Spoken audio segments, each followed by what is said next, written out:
Bonjour, j'espère que vous allez mieux que moi, parce que moi, je suis bientôt au chômage.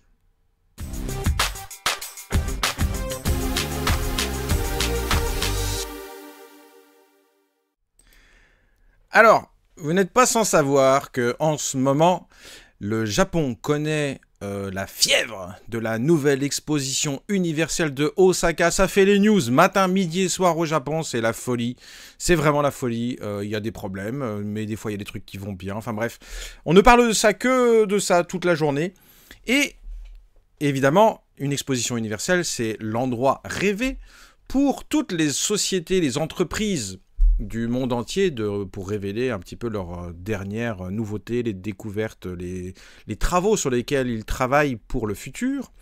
Et là, on va parler aujourd'hui d'une nouvelle technologie, enfin, c'est surtout le développement d'une intelligence artificielle pour le métier de la traduction et surtout de l'interprétariat.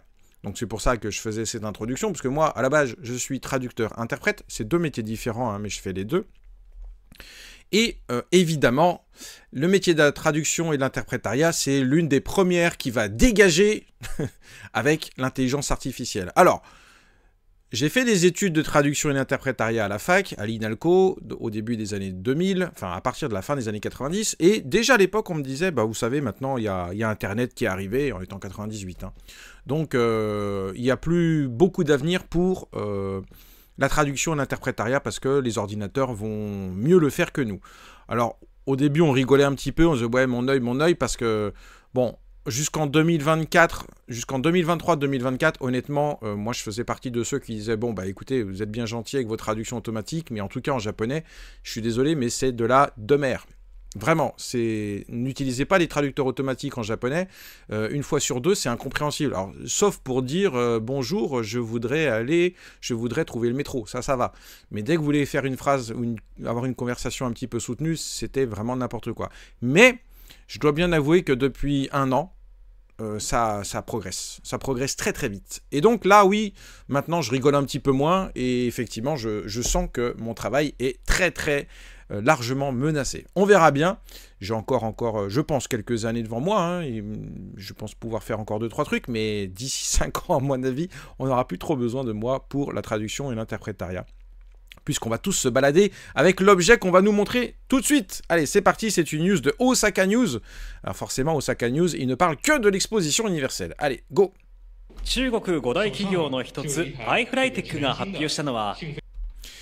L'une des 5 plus grosses sociétés chinoises, iFlyTek, a présenté un produit. Alors, iFlyTek, je me suis un petit peu renseigné avant de faire cette vidéo, c'est effectivement un des leaders chinois de l'intelligence artificielle liée à tout ce qui a trait à la voix. D'accord? Donc, l'interprétariat notamment.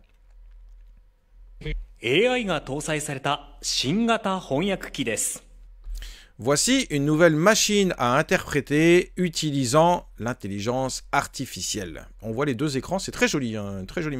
Ça ressemble à un smartphone. Hein.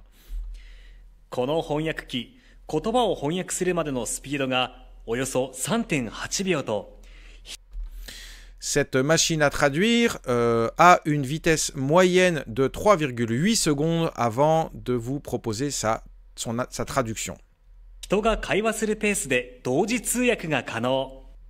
Il est donc possible d'avoir un interprète simultané qui permet des conversations entre personnes, entre gens. Doji Tsuyaku, c'est l'interprétariat simultané. Tsuyaku, c'est l'interprétariat. Doji, c'est en même temps, donc simultané. Et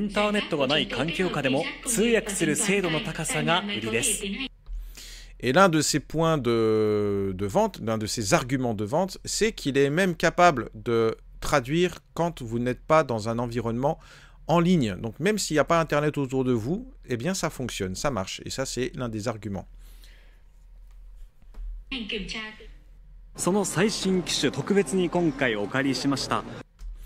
Alors, ce tout nouveau produit, eh bien, j'ai eu la chance de pouvoir l'emprunter. Là, on voit qu'il est devant le pavillon chinois, il y a le drapeau chinois qui flotte. Il y a un écran à l'endroit et un écran à l'envers. Omote, omote c'est à l'endroit et ura c'est à l'envers. Omote ura c'est ura omote, ça veut dire l'envers et l'endroit. Et voilà à quoi il ressemble quand on déploie les deux écrans.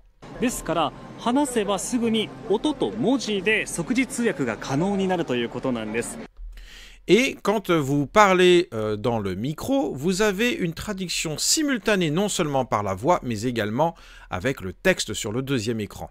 Sassoku interview shite mitai to omoimasu. Et je vais donc en profiter pour, sans plus traîner, Sassoku, c'est-à-dire sans plus traîner. Hein. Sans plus traîner, je vais faire ma première interview.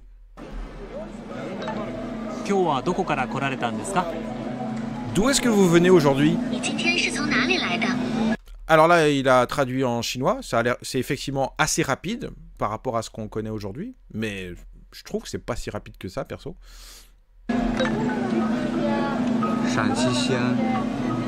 Alors il a dit Shangxixiang. Je sais pas si je le prononce bien. Il vient de Seiyan. Dans, je sais pas comment, je connais pas très bien moi la géographie chinoise, dans la région de Sensei. Alors honnêtement, le japonais pour écrire les langues étrangères, c'est une catastrophe, hein. C'est illisible à chaque fois. Donc c'est la ville de Seiyan dans le district ou dans la région de Sensei. Mais je pense que ça n'a rien à voir avec ce que ça doit être en réalité prononcé en chinois ou dans notre langue. Alors la question est un peu pourrie, c'est qu'est-ce qui était génial? Là franchement, quand tu es un traducteur-interprète, bon, on s'en sort évidemment parce qu'il y a le contexte, mais c'est le genre de question, il manque une information, quoi. Qu'avez-vous trouvé de super à l'exposition, par exemple? Mais quand tu dis ça à une machine, elle va te traduire littéralement, et en général, elle peut avoir des problèmes, parce qu'elle n'a pas le contexte, la machine. Voilà. Et ça, c'est la difficulté de l'interprétariat, c'est quand tu n'as pas de contexte, tu ne peux pas traduire normalement. Donc la machine, elle va interpréter elle-même, et elle a une chance sur deux de se planter. Bon, on verra si, peut-être qu'avec l'intelligence artificielle, c'est peut-être ça l'avantage, c'est qu'elle aura, avec le début peut-être, je sais pas, un contexte. Il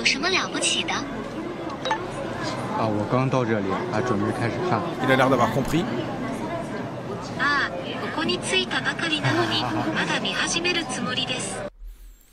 Alors, en réalité, je viens tout juste d'arriver, donc j'ai l'intention de commencer à regarder maintenant. Voilà, littéralement. Le japonais est un tout petit peu bizarre, je trouve. Mada, mihajimeru tsumori desu. Je crois qu'il y a quand même une erreur de japonais. Parce que, enfin, je ne vais pas vous faire un cours de grammaire, parce que moi je suis nul en grammaire, mais il y a une contradiction avec le tsumori, le mada, et puis commencer. Donc en gros, mon intention est que j'ai pas encore commencé. Voilà ce que littéralement elle nous dit. Donc ça se comprend, mais il y a quand même une erreur de japonais. Alors il dit pardon pour l'interview. Moi qui ne parle pas du tout le chinois et ce monsieur qui ne parle pas du tout japonais, grâce à ce device, à cette machine, nous avons pu discuter de façon naturelle. Shinsen. Shinsen, c'est naturel. Et moi, tout simplement, ça m'a rendu heureux. Ureshikata. Tanjun ni ureshikata. Ça m'a rendu... J'étais content, tout simplement, moi, de pouvoir discuter... c'est vrai que c'est une super machine, voilà.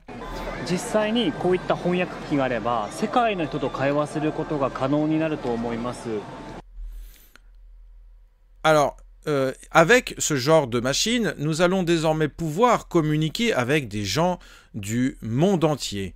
Qu'en pensez-vous? Alors, il a oublié de poser la question. C'est marqué dans le sous-titre, mais il a oublié de poser la question. Donc, il connaît pas... Enfin bon, c'est pas grave. Ah, si, il le dit. Et alors vous, monsieur, qu'est-ce que vous pensez de ce genre de machine?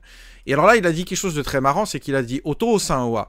Donc en gros, c'est papa. Il a dit vous, papa. Et ça, c'est très japonais dans le style, parce qu'on ne s'adresse pas aux gens, on dit hey, papa, si tu le connais pas, quoi, c'est pas ton père. Mais en japonais, on peut le dire. Pourquoi? Parce qu'il y a un jeune homme à côté, et a priori, c'est son père. Et ben dans ces cas-là, en fait, quand on est une tierce personne, on peut très bien dire aussi papa. C'est un peu étrange, on dit comme ça, mais ça passe. Voilà. Donc il pose la question.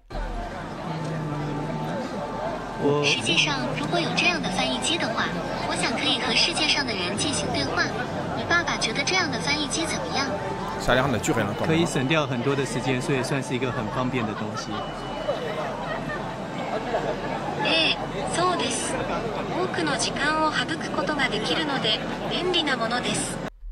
Oui, tout à fait. Ça permet de gagner beaucoup de temps et c'est vraiment très pratique. Ouais. Jikan o habuku, ça veut dire économiser du temps. Jikan, c'est le temps.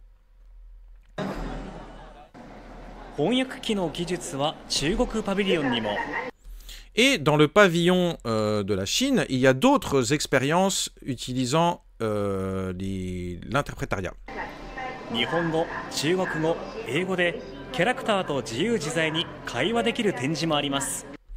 Il y a par exemple des expositions, plutôt des attractions, là pour le coup, dans le contexte, qui vous permettent de discuter tout à fait naturellement avec des personnages fictifs. Et là, on peut voir Son Goku. Ça, c'est le vrai Son Goku, hein, les gars. Hein. C'est pas le nôtre, celui de Akira Toriyama qu'on aime tant, mais là, c'est le vrai Son Goku de la légende chinoise. Et on peut discuter avec lui directement en japonais, en chinois ou en anglais. Et là, vous avez les trois mots. Il y a marqué Nihongo, le japonais, Chugokugo, le chinois, Eigo, l'anglais. C'est sympa ça comme activité. Bon, c'est de l'intelligence artificielle, hein, mais c'est très chouette de pouvoir discuter avec des personnages comme ça.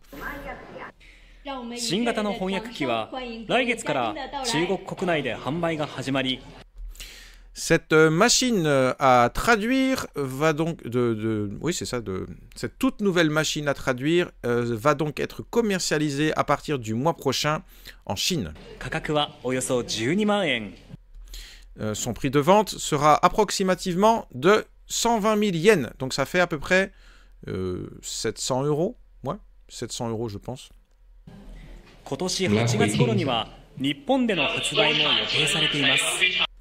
Et pareil pour le Japon, où une commercialisation est attendue vers le mois d'août.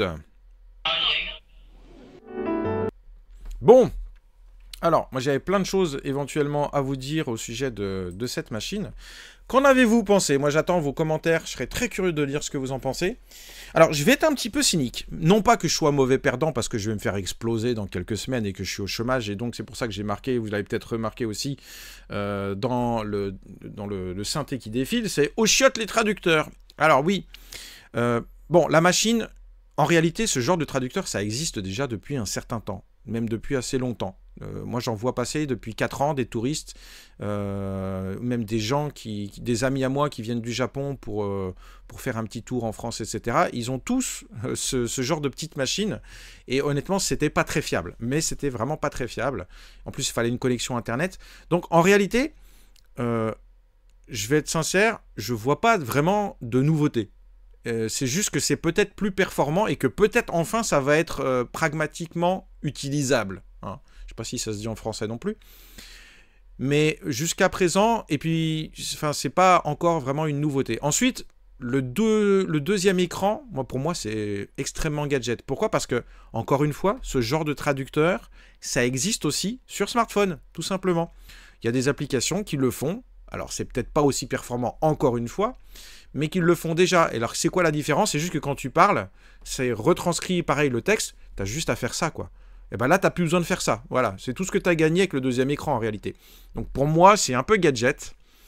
Et puis surtout, ils le vendent 800 euros, hein, 120 000 yens. Alors que, en réalité, d'ici un an, n'importe quelle application intelligence artificielle un peu perfectionnée te filera quasiment la même chose. Et ils vont te le vendre 50-60 balles, quoi. Ou avec un petit abonnement, mais ça me semble très cher pour un gadget qui ressemble à un smartphone, mais qui n'est pas un smartphone. Alors, est-ce qu'il peut faire d'autres choses? Est-ce qu'on pourrait téléphoner avec? Non, parce que sinon, ils auraient dit que c'était un smartphone, et finalement, ça n'aurait été qu'une application.